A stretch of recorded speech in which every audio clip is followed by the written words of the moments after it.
I've been playing trumpet for over 20 years, and in that time, I have come across a lot of different interesting and helpful practice techniques. One of my favorite practice strategies is one that I learned from Barbara Butler when I studied with her at Northwestern University. This technique is best applied when you have really technical music that you're trying to make sound easier or more fluid.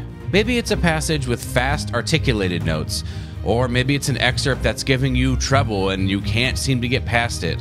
Or maybe it's an insane passage with wide angular intervals. The technique we're going to talk about is called the Magic 3, and it's pretty simple to incorporate into your practice session. The first step of the Magic 3 is to slur the entire passage. Now, when I say slurring, I don't just mean that you're not pressing the valves down.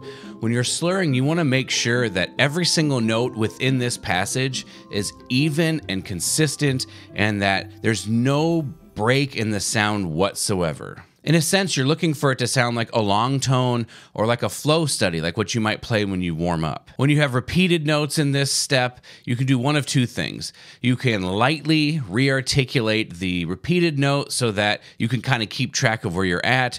Or if you don't want to do that, you can just not and play a longer note in the space of where that repeated note would happen and then just keep moving. Either are fine.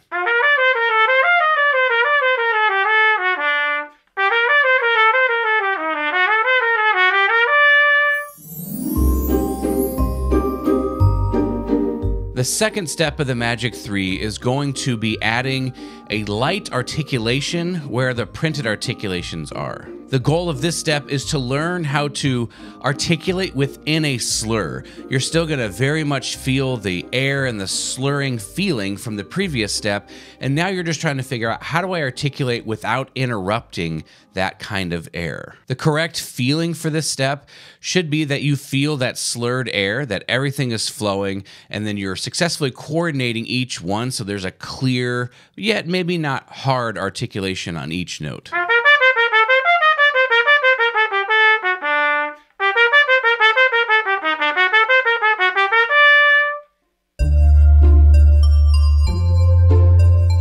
The third and final step of the Magic 3 is to play the exercise or the musical passage with the appropriate style. Now we finally get to play the exercise like normal. We get to do everything the way we want to do it, but we have that foundation that we've laid from the previous two steps to support healthy trumpet playing. I think success on this step would be best explained as you're playing like normal, everything is good, but you're still imagining that you have that healthy, slurred air underneath that's guiding and supporting all the rest of your playing.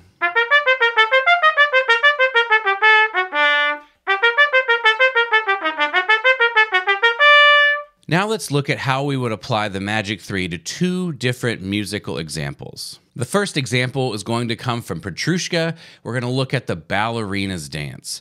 For a lot of players, this excerpt can sound heavy and labored and simply just hard, but actually what we want is the opposite. We want it to sound like a ballerina is light on her feet and the dancing is easy and free, and we're going to use the Magic 3 to try to lighten things up. So, like we talked about before, the first step of the Magic 3 is to slur everything and put a focus on trying to make the sound as even and as consistent on all the notes that you're playing.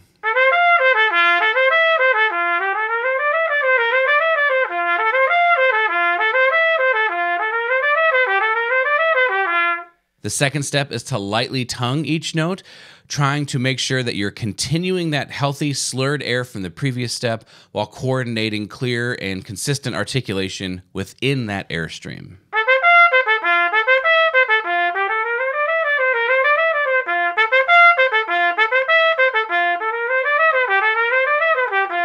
And the third and final step of the Magic 3 is going to be playing Petrushka with the right style, having the differences in dynamics and articulation and everything, but you're going to pretend you have that healthy slurred airstream underneath supporting everything.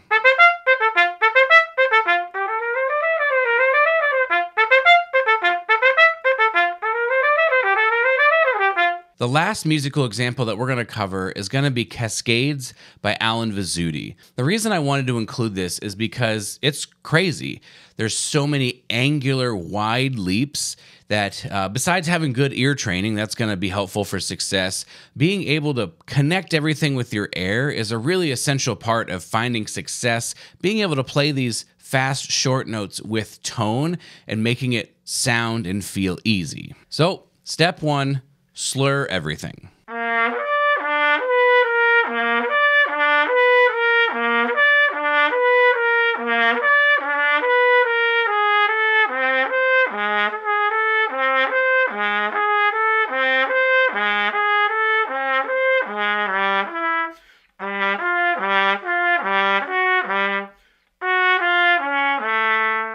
Step 2, lightly tongue.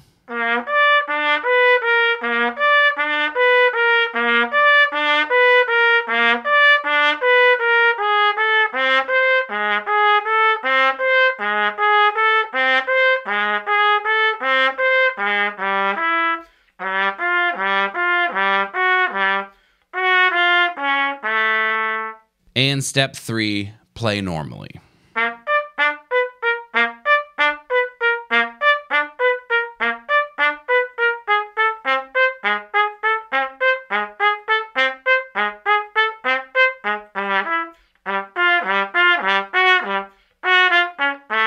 The Magic 3 has been an incredibly helpful practice tool that I have used a lot over the last 10 years of my practice. If you want to see another practice tool that I've been using recently that I think is pretty interesting, click the video on the screen. We'll see you in the next video.